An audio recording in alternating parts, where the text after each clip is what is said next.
It's referred to as America's best kept secret, the National Wildlife Refuge system, unmatched anywhere else in the world. It's an extensive network of land and water protected and managed, especially for wildlife and its habitat for people to enjoy. We're here at the largest National Wildlife Refuge in the state, where we begin our tour. White River National Wildlife Refuge.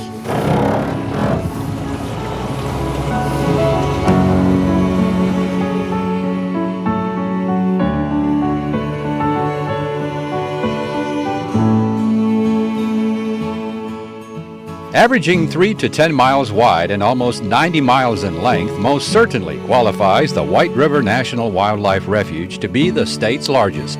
The refuge also contains the largest number of native black bears, more than 200. And Arkansas's largest tree, a bald cypress 120 feet tall and more than 13 feet in diameter.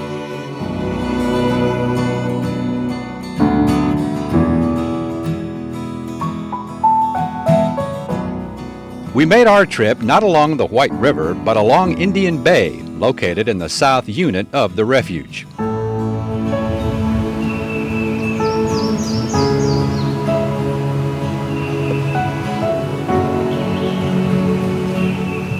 The refuge now contains 160,000 acres and is viewed as the largest remaining tract of bottomland hardwoods left in the lower Mississippi alluvial valley.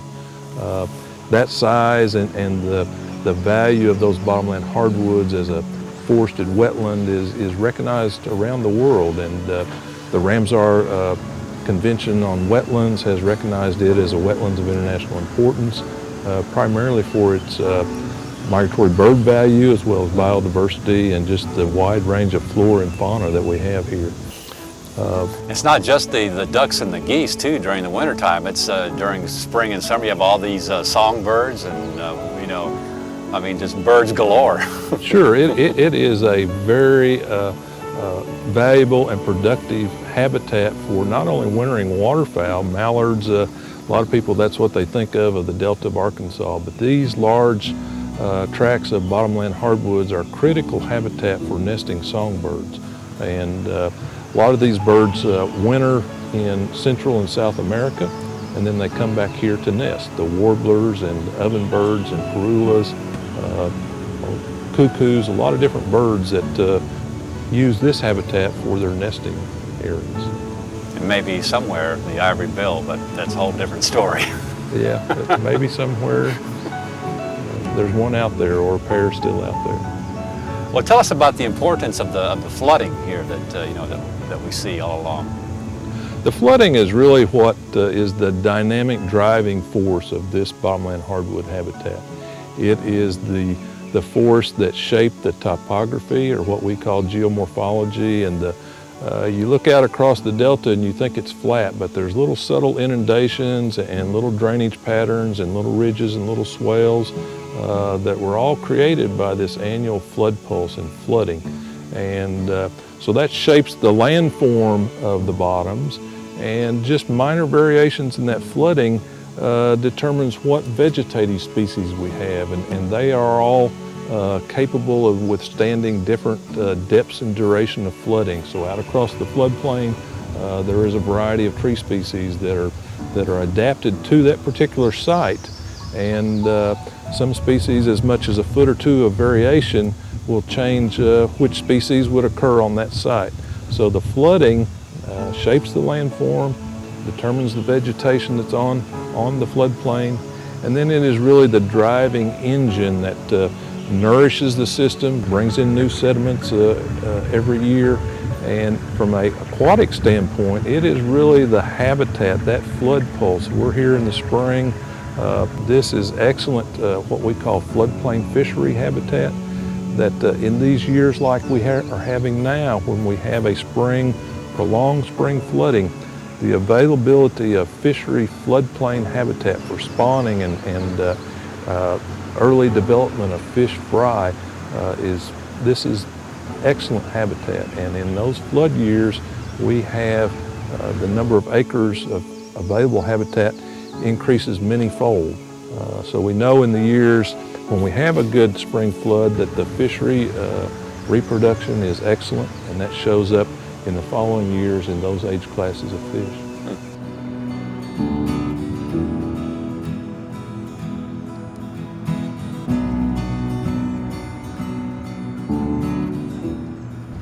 Bottomland hardwood forests are indeed the South's most productive habitats. In the density of this wilderness, more than 70 species of trees grow, providing a food source that is always available for wildlife due to all the acorns, berries, and seeds which are produced on differing schedules throughout the year. Combine that with the more than 300 lakes and ponds on the refuge, and you have a haven that's not only for wildlife, but for people as well.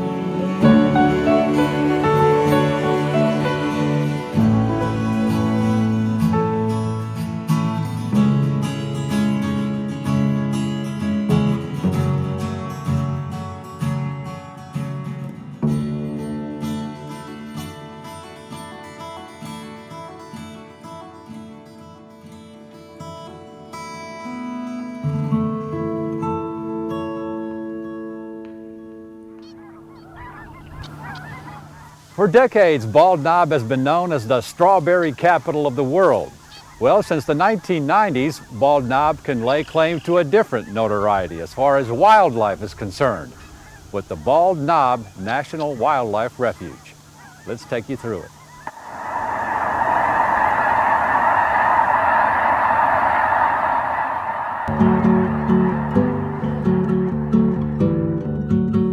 Bald Knob National Wildlife Refuge is located just south of Bald Knob, with the Little Red River forming its west and south boundary.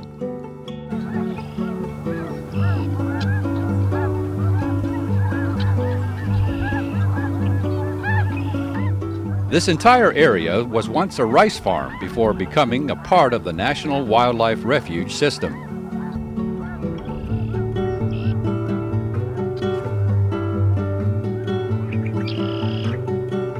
The Fish and Wildlife Service purchased the ground from John Hancock Insurance Company, and it was a multi-year purchase, and it started in 1993. And the bulk of the farm, which is what we're on now, around 13,000 acres, was the bulk of that was purchased by 1995, and then the service has acquired additional properties on a willing seller basis since that time. And I guess with it being a one-time farm, as far as the irrigation, as far as all the water, I mean, I guess it was perfect. It was an ideal situation.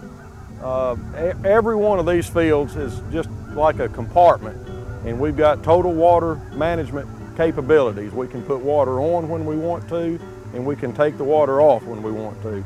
Makes it ideal for waterfowl and other migratory bird management. And you've restored, what, 7,000 acres back to hardwood? We have, and we have completed that probably in 2007, pushing right at 7,000 acres, and so we have completed that. Took a lot of the fields that were not productive and should never have been cleared to begin with, restored that to bottomland hardwood trees, seedlings.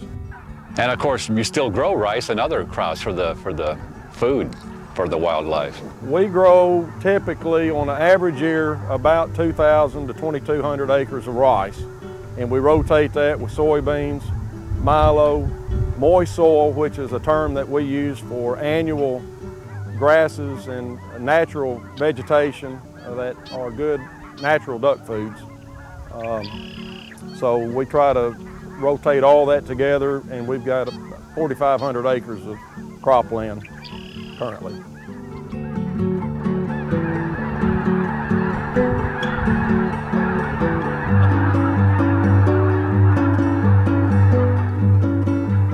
During late fall through winter, large, and we do mean large, concentrations of blue, snow, Canada, and white-fronted geese can be seen out in the fields, feeding on the stubble left from farming.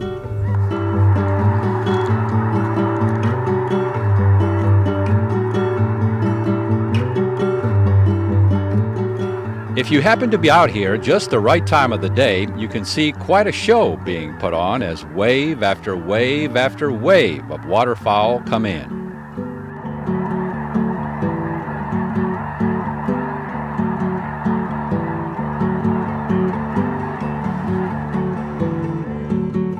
Keep in mind, though, that the waterfowl sanctuary is closed from November 15th through February 28th to reduce waterfowl disturbance.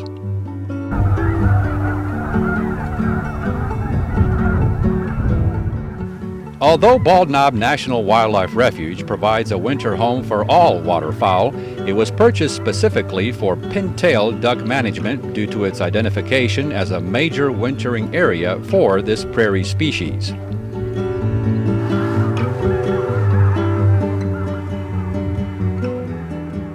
This is the largest staging area for northern pintails in the state, and they like open cropland, rice fields in particular. It's just another ideal habitat for the pintails, and they have responded likewise to our management techniques.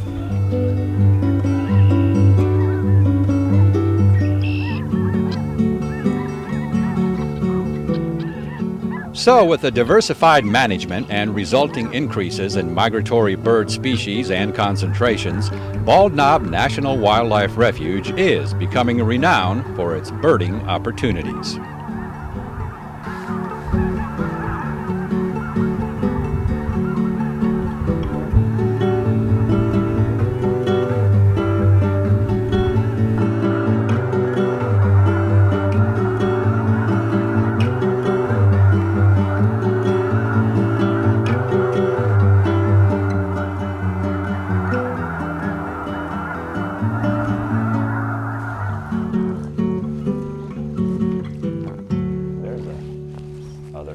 Yeah, fellas fishing. Back here trying to catch some crappie and bass, and maybe a few catfish and so forth. These lakes are really known for crappie. Yeah. Really good crappie lakes. They get flooding from the White River. We're really close to the White River. In fact, this is an old oxbow from the White River. The White River used to flow through here.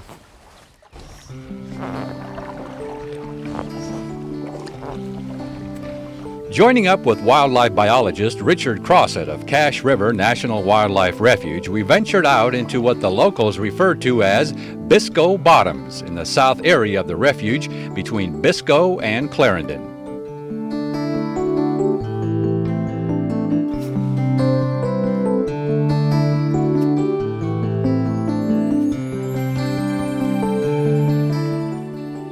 It was in this refuge that the once thought extinct ivory-billed woodpecker was rediscovered in '04. The last time it was seen was in 1944 in Louisiana. It was spotted on BioDeview itself back in 2004. It's been spotted numerous times since then. We don't have that real good picture like we want, but a number of good sightings from good biologists and so forth, and sightings from the general public, and we're no longer searching it for it anymore.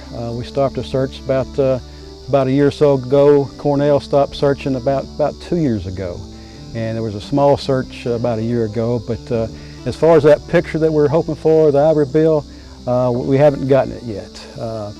It's a very elusive bird, I understand. Yes, very, very elusive. Just hard to find. We've done all sorts of surveys, conducted all sorts of surveys, had all sorts of assistance from different private organizations and public organizations, and some good sounds from them, and some few spottings here and there, but that picture that we've been hoping for, just don't have it. You would think a bird that's 20-some inches long would be kind of not that difficult to spot, but that's a good point, and I'm not quite sure why we haven't gotten that picture. Some people say, well, it's maybe just one or two birds that are kind of nomad, kind of flying back and forth to different areas. But there's definitely not a whole lot of birds, and it's been hard to get that picture.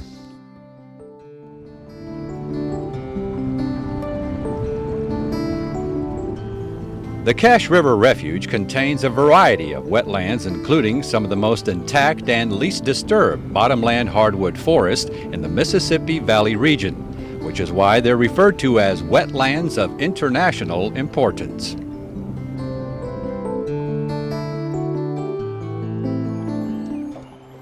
This holds the most wintering mallards of any place in North America. We may have 500,000 mallards in this general area during the winter time, all in the forested areas and wetlands areas and so forth. So that's why it's called an area of international importance. There's only a few in the country that are that. Most of them are out of the country and so forth.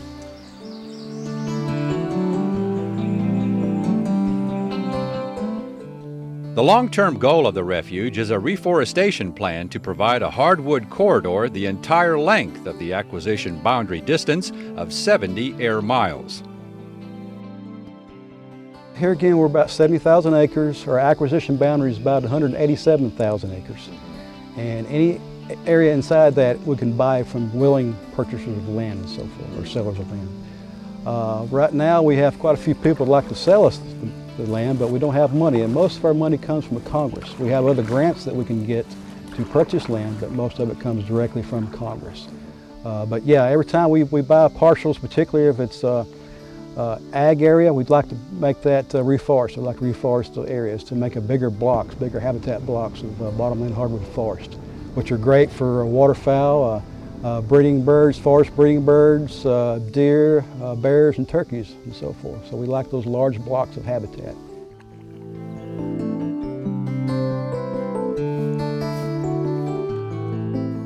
So maybe when all of the reforestation is completed, the ivory-billed woodpecker will then hopefully return once again.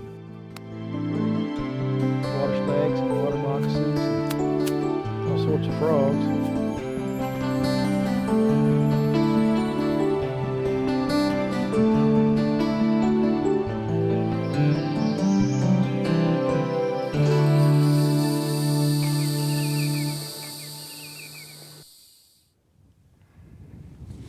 200 years ago, the lower Mississippi River Valley contained some 24 million acres of bottomland hardwood forests. Today, only about 4 million acres remain. Overflow National Wildlife Refuge within the tributary of Overflow Creek was established in 1980 to protect one of the last remaining bottomland hardwood forests considered vital in maintaining waterfowl along the Mississippi Flyway.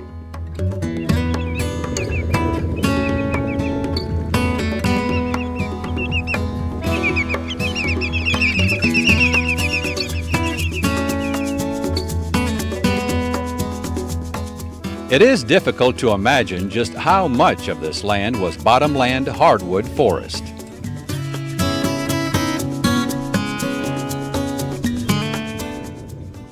It was just covered.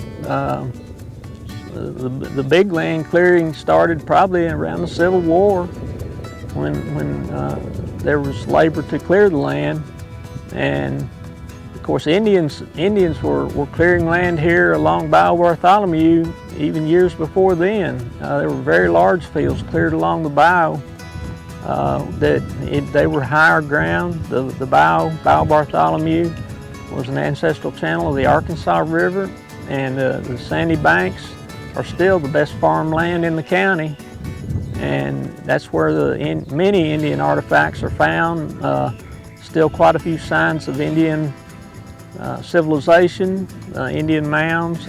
Many have been somewhat leveled, somewhat disturbed, and artifacts collected and so on and so forth, but there's plenty of evidence that they were here. And then modern day land clearing started occurring really in the 1960s, and this very ground we're sitting on right here, we're standing on right here, was most likely cleared in the early 60s.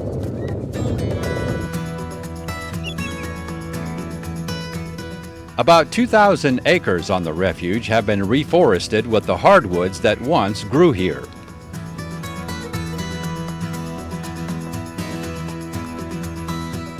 Those being all the native oaks, which consist of water oak, overcup oak, willow oak, post oak. It's actually called Delta post oak down here, slightly different species or subspecies. and cherry bark oak. There are many oak species. Anyone that says they know all the oak trees is probably not telling you quite the truth, because they're very difficult to identify and most valuable for food for waterfowl, producing those acorns.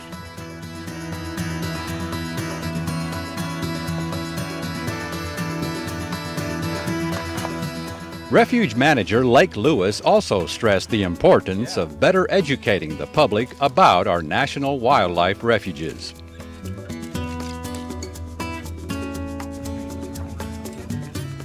Most people from Stuttgart and Pine Bluff area and Little Rock have not even heard of the overflow creek bottoms, or really aware that the refuge is here. We still have great duck migrations, nothing quite like they used to be in the old days, but we usually have a full parking lots whenever we do have plenty of water and plenty of ducks. And this year people had success more than half the days of the season. People had great success duck hunting in the green timber.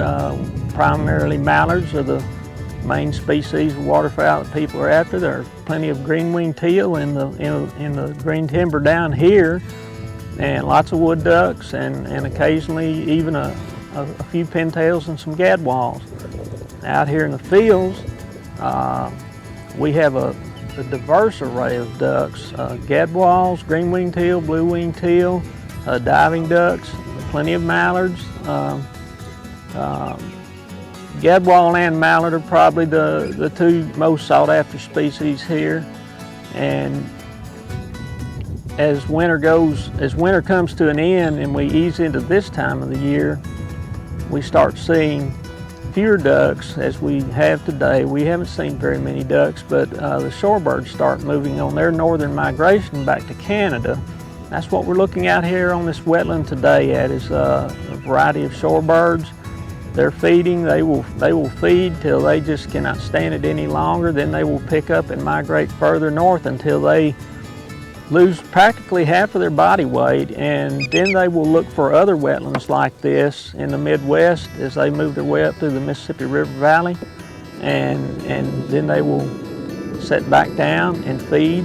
And these are very, very important areas, these little small wetlands like we manage right here for these shorebirds. And as the shorebirds leave in the summertime, these wetlands will fill up with crawfish and small fish, and wading birds will come in here and be often very thick at times. This field right here, for example, if we keep it full of water like we're going to do this summer, it'll be literally white with white egrets, and even later on white ibis, wood storks, great blue herons, green herons. In other words, plenty of wildlife year-round for everyone to come, experience, and enjoy.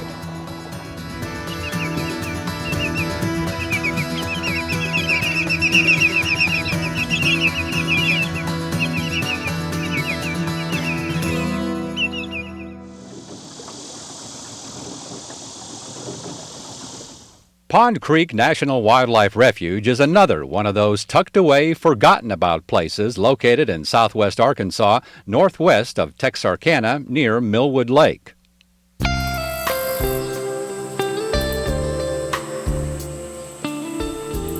Looking for a place to fish that's not crowded? Well, this is it. You can have your fill of bluegill, crappie, largemouth bass, and catfish. Providing, of course, one of the resident gators doesn't get to them before you do.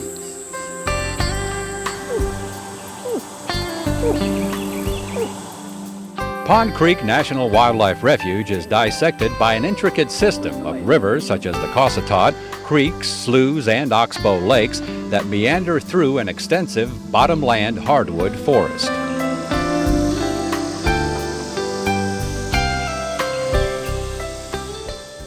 We're at Stag Lake, and it's a part of Pond Creek. It's good for fishing opportunities and bird watching in the winter, and it's just a nice place to be to get away from people.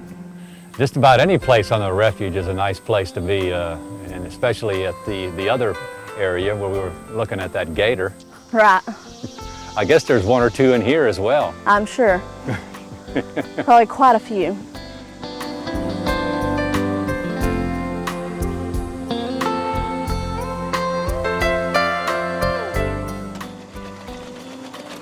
The habitats of the refuge support a large variety of bird species that use the wetland forests as a place to nest and forage and to replenish energy reserves for the long journeys to and from wintering areas. Really nice.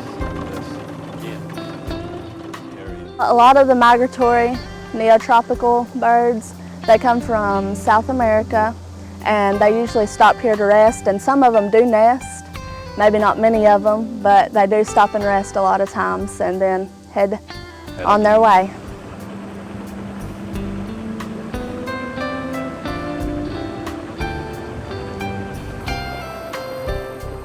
One of the things I enjoy most is driving around.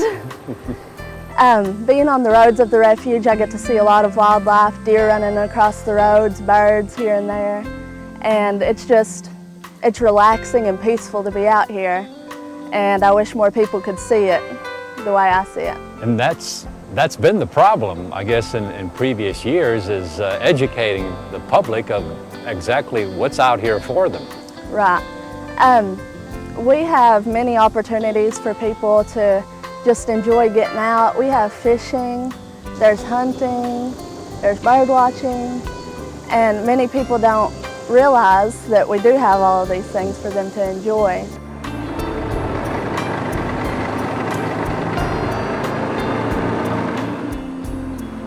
ATV trails on the refuge serve as popular pathways that will lead you to some great wildlife observation areas.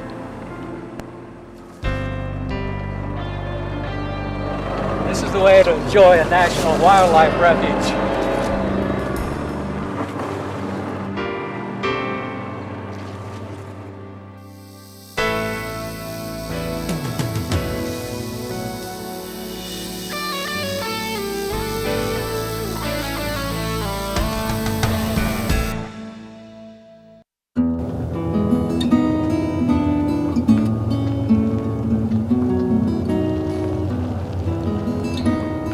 Being strategically located along the Mississippi Flyway 20 miles northwest of Memphis, Wapanaka National Wildlife Refuge is a prime wintering area for migratory waterfowl.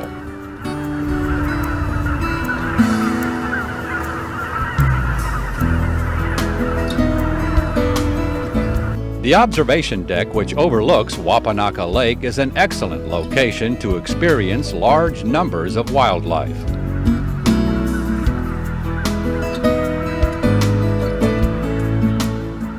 Another good way to see wildlife here is to get on the water itself, such as we did with refuge manager Bill Peterson.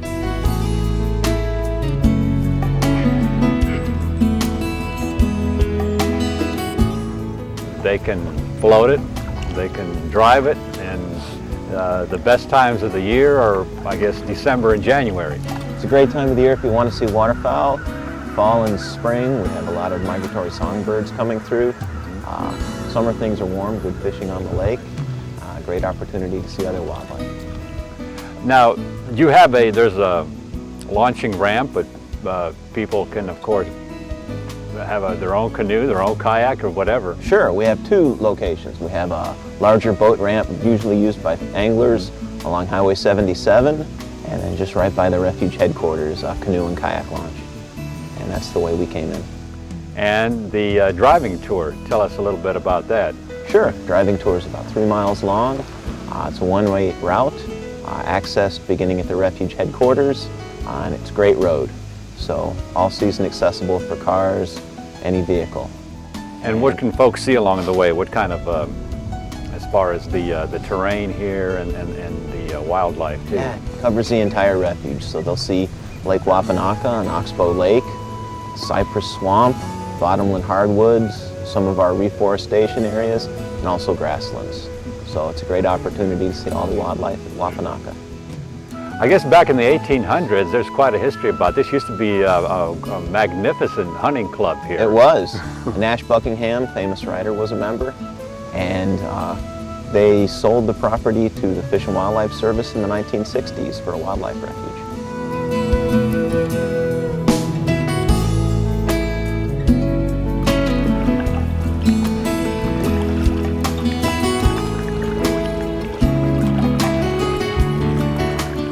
The name Wapanaka, what's the story behind that? I believe it's named after a Chickasaw Indian chief who lived in the area.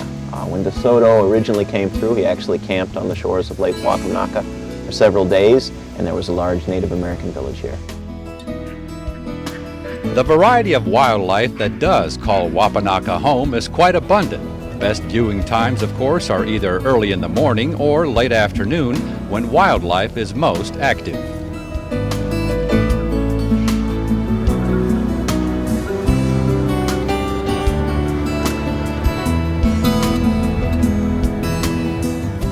Since the refuge was originally founded for waterfowl, mallards make up about 75% of the ducks using the refuge, which is why the Wapanaka Hunting Club was so popular back in the late 1800s.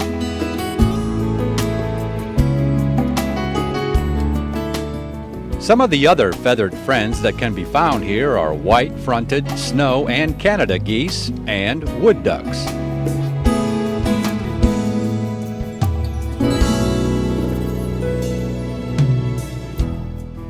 With almost 5,500 acres of diversified wildlife habitat, including open water, cypress swamps, agricultural fields, hardwood forests, flooded timber, mudflats, and grasslands, all of it does create quite an attractive place for both wildlife that lives here year-round and for the wildlife that just stays for a short visit.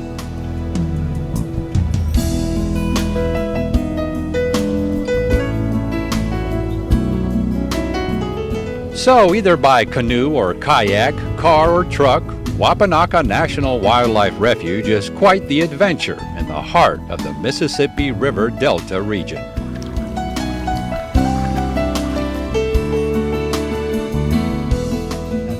We're very accessible and a great day trip, even half-day trip, if people want to come out, enjoy nature.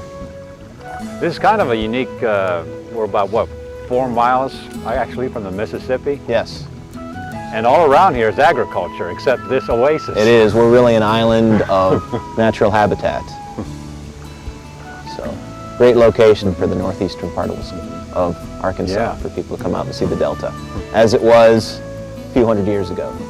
You're right. This is actually what it looked like all around here before agriculture really became big in this area. Yeah, there have been a lot of changes, and because the topography was so low, it was difficult to drain, and the valuable waterfowl habitat, we're still in good shape.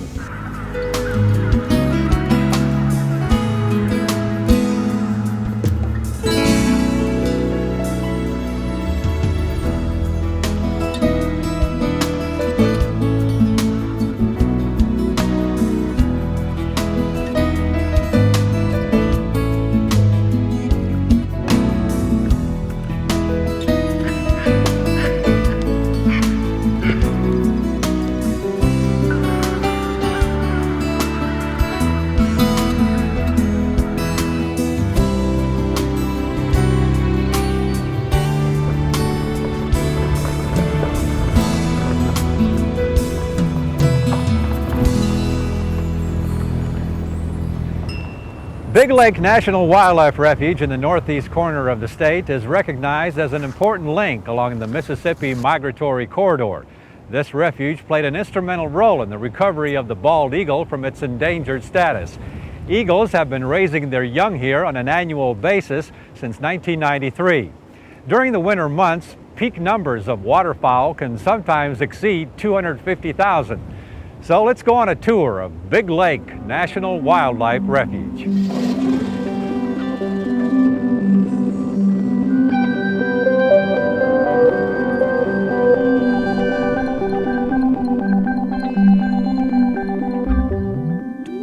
We teamed up with Refuge Manager Jeremy Bennett for a tour of Big Lake on an airboat, which is quite an ideal way to get around on this shallow, grassy, and swampy lake.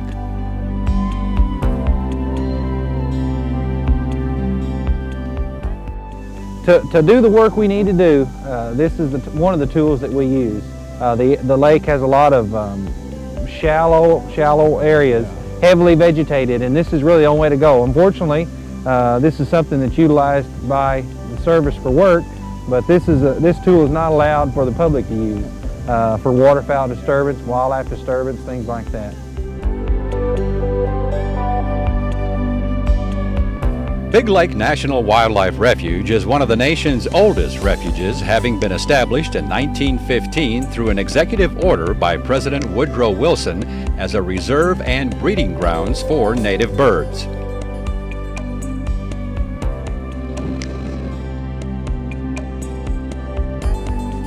Located 35 miles east of Jonesboro or 2 miles east of Manila, Big Lake is situated along the northern tier of the Mississippi Delta region. We're completely surrounded by intensive agriculture land, and most people can't imagine the size and the vastness of this swampland right in the middle of cotton country. Big Lake is actually adjacent to the Boot Heel of Missouri. Missouri Boot Heel actually drains all the agriculture land, and they have an extensive drainage system of ditches, and all that drains southeast Missouri, the Boot Heel, and it drains actually in and around Big Lake.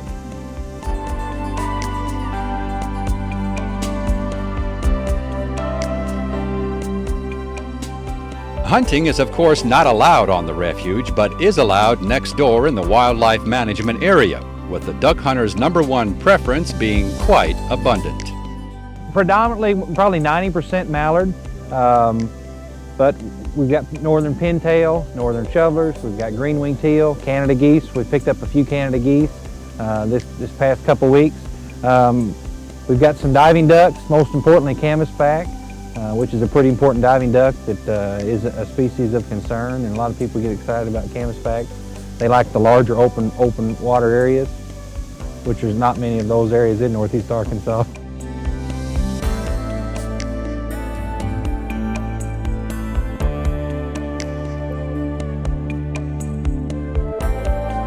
The peak period for observing waterfowl here is in the dead of winter. Starting in December is probably our peak numbers, and it'll carry on into January, and basically we'll hold large numbers of waterfowl until ice freezes the lake up. You know, once the lake is pretty well frozen over, you know, the birds have to move south. So we hold large numbers until that happens.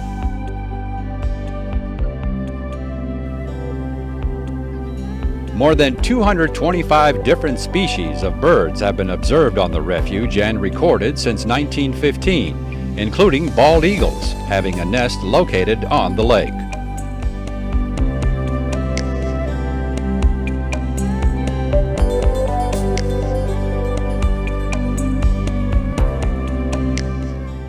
The New Madrid earthquakes of 1811 and 1812 changed the Big Lake area from a free-flowing river system to its present lake swamp environment. But you don't have to have an airboat to get around. There's actually something for everybody. Most visitors come by vehicle, and there's some wonderful wildlife viewing opportunities along some roads that we maintain.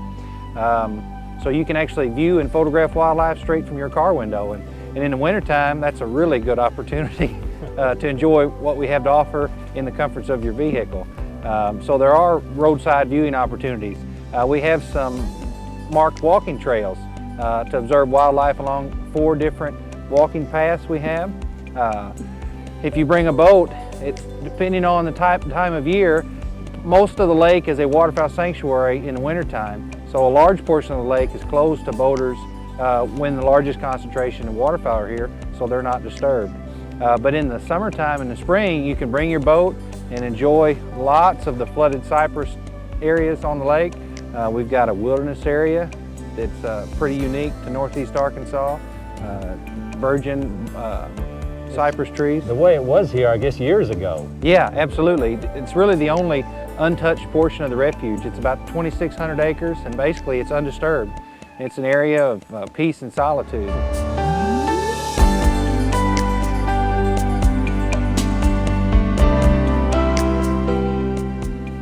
So if it's peace and solitude you're seeking, explore Big Lake National Wildlife Refuge in Northeast Arkansas. You'll leave a changed person with a greater appreciation for what the National Wildlife Refuge system offers us in America.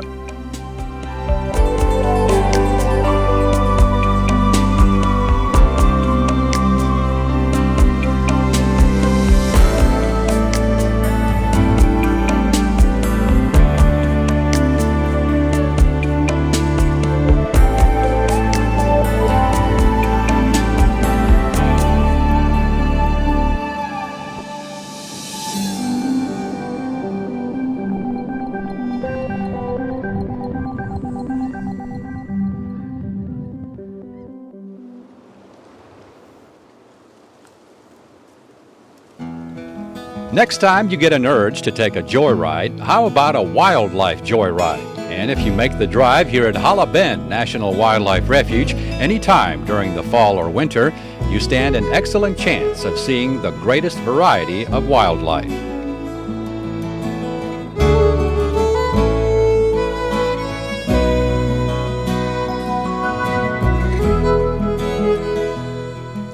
Hollow Bend National Wildlife Refuge is located south of Dardanelle off Highway 7. Take Highway 155 for about 4 miles and you'll come to the entrance road and gate. A fee and vehicle entrance pass is required. The 8-mile auto tour is the best way to learn about the refuge, and there are information panels all throughout the route.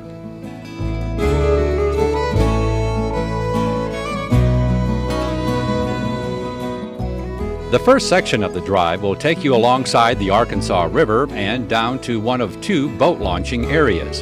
You can then backtrack and head south on another road to the other sections of the refuge.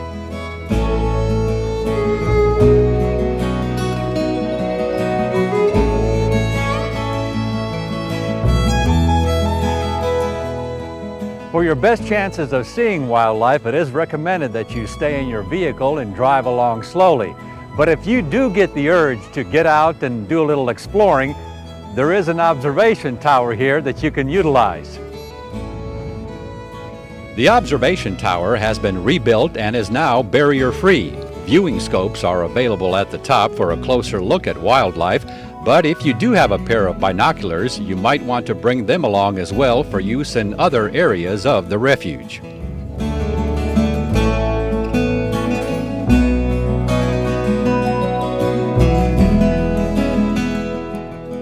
Hiking trails are also available, such as along the Levee Trail.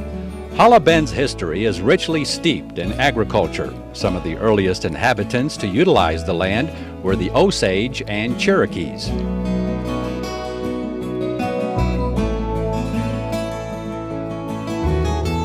Hollow Bend is named after one of the early settlers, Holly Brown. Following a survey crew in 1830 and subsequent mapping, there was an apparent misspelling from Holly Bend to Hollow Bend.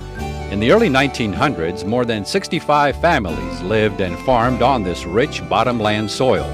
A devastating flood in 1927 and others that followed drove most of the farmers off the land.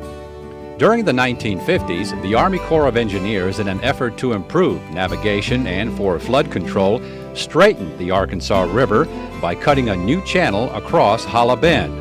The resulting 7,055-acre island between the old river channel and the new one became Hollow Bend National Wildlife Refuge.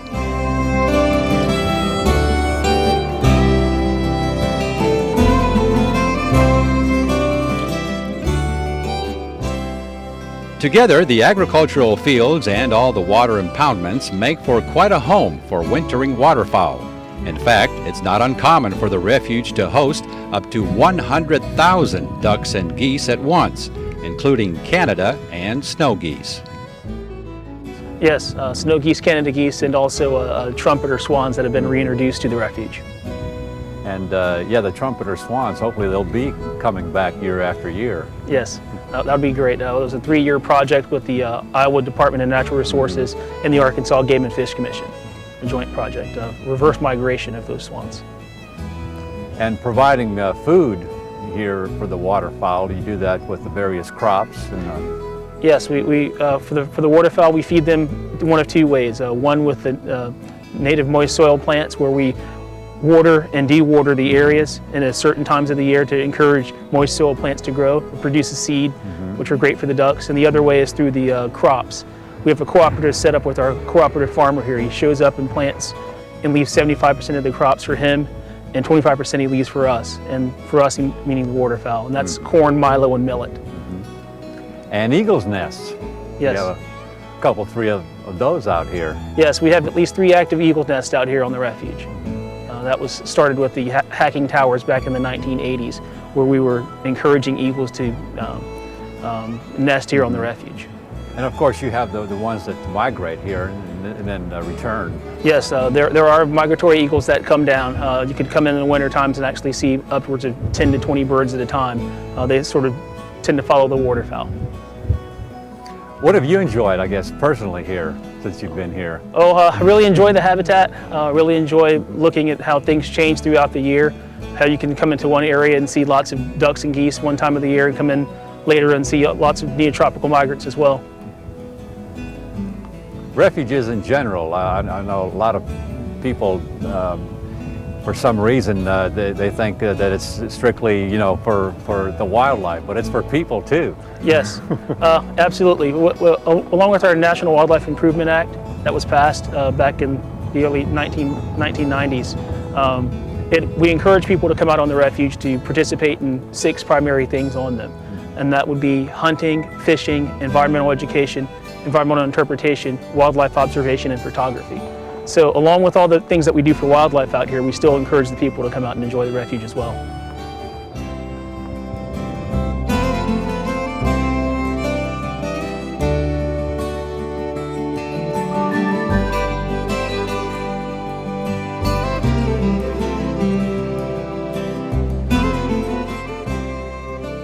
So, like Derwin Carter says, come out and enjoy this wildlife refuge. It really is not just for wildlife, but for us as well. Open from sunrise to sunset. And remember to take only pictures.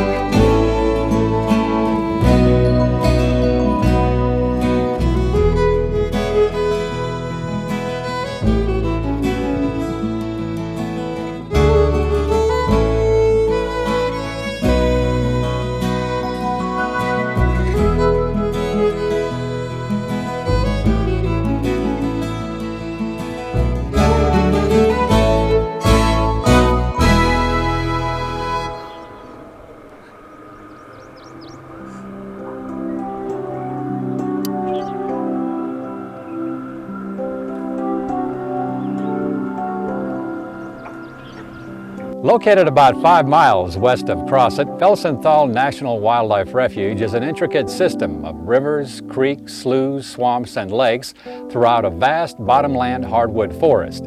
Some of the objectives are to provide habitat for migratory waterfowl and other birds, and also to provide habitat and protection against some of the endangered species, like the red-cockaded woodpecker.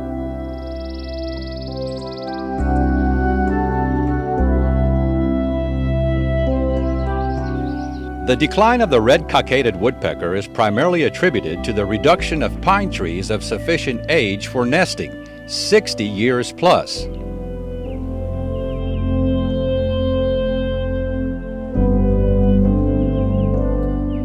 Their habitat is becoming where it's less and less.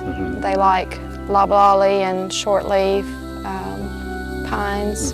Some longleaf, but here we have the loblolly and the shortleaf, and there's becoming less and less of this type of forest here, and they like a live pine. They excavate their cavities from the live pines. And that's the only woodpecker, I understand, that does that in a live tree. Yes. Now other critters use all of their cavities. We've seen squirrels and owls and lizards and frogs and lots of wood ducks, using their cavities that other woodpeckers will enlarge, and they become unsuitable for them, and so other critters move in and use their cavities. And what is it, tell us about this contraption now.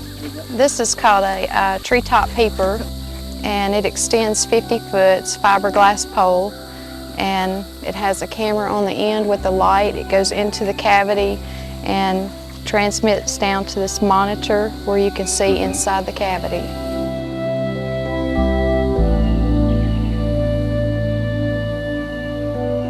Those pine trees on the refuge that contain red cockaded woodpecker nests are marked with a white band. There are approximately 12 colonies on the refuge, with 2 to 4 birds per colony.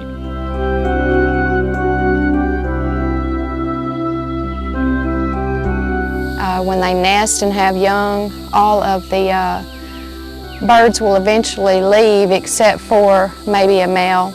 All the females will usually leave after the first nest season. They'll stay there maybe a year and then they'll leave and try and find a mate somewhere else.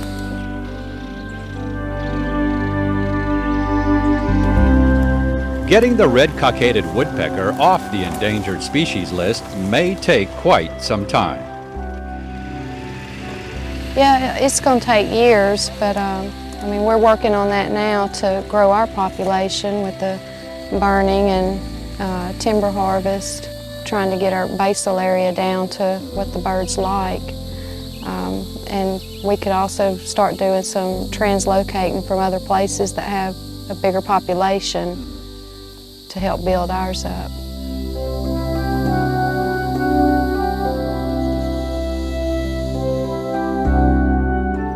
Since National Wildlife Refuges are known as America's best kept secret, the refuge system is trying to let that secret out about what's actually available here. National Wildlife Refuges are wild places, and I guess that word wild doesn't appeal to the masses.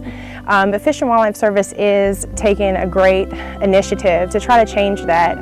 We're currently trying to connect people with nature and giving any effort we can to appeal to not only, the hunters and the fishermen, but also the bird watchers and the wildlife enthusiasts and the hikers. And here at Felsenthal, we take a lot of pride in our partnerships. And so we work well with the Girl Scouts, and we'll have them come out and do various things on the refuge. And we work with the local community. We're in a mill town, and so we work with the mill and do great things for kids, go into the schools and teach them about, wildlife and how water is important and all that cool stuff.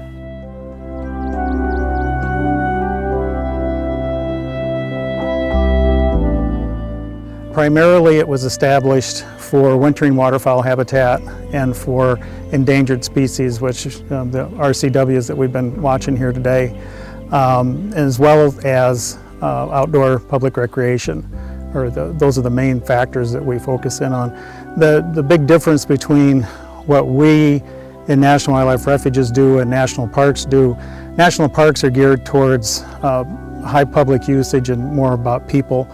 And National Wildlife Refuges are geared towards the animals. It's all about habitat for the animals and what's best for the animals, and the critters take the top priority in everything else that we do. So we do have several other programs that we offer, hunting programs, fishing programs. We do a lot of outdoor education type programs, but above everything else, the critters are the most important thing to us.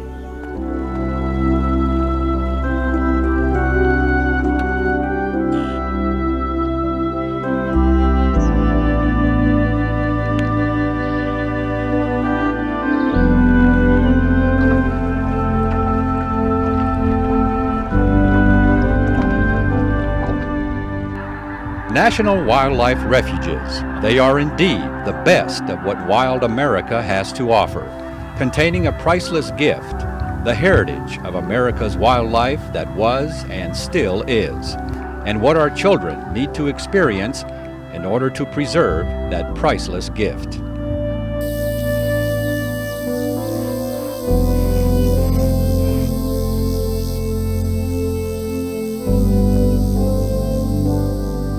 So the National Wildlife Refuge system is first and foremost for wildlife. But these refuges are also for the benefit of present and future generations of Americans. And in knowing that, explore for yourself what America's best kept secret really is all about.